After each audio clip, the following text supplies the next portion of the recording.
అన్నదాన్ని పట్టుకో, ఇది వద్దు, అది పట్టుకున్నాడు.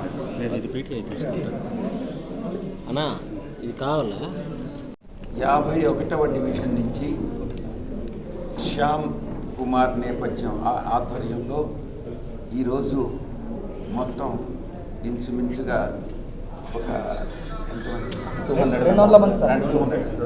150 మంది కార్యకర్తలుగా వైఎస్ఆర్ పార్టీ కుటుంబ సభ్యులుగా పార్టీలో చేర్చుకోవడం అనేది నిజంగా చాలా సంతోషకరమైనటువంటి విషయం.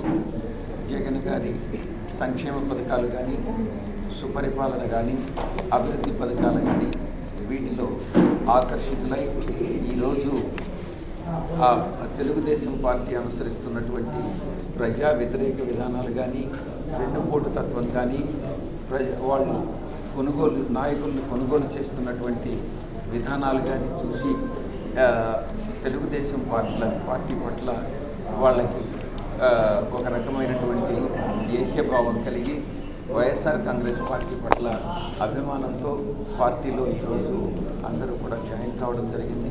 వాళ్ళందరినీ కూడా మేము కుటుంబ సభ్యులుగా ఈరోజు ఎవరైతే చేరారో 51వ వార్డు నుంచి వారందరినీ వైఎస్ఆర్ కాంగ్రెస్ పార్టీ కుటుంబ సభ్యులుగా భావించి వారందరికీ కూడా ఇప్పుడు ఎన్నికలు ఉన్నాయి.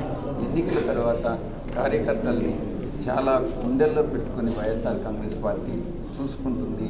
అందరికీ కూడా పార్టీలో కానీ, రాబోయేటటువంటి ప్రభుత్వంలో కానీ అందరికీ కూడా సముచితమైనటువంటి స్థానం కల్పిస్తామని ప్రతి ఒక్కరిని కూడా వారి వారి ఆశయాల మేరకు, అభిమతాల మేరకు వారిని సంతృప్తిగా ఉండేటట్టుగా చూసుకుంటామని సందర్భంగా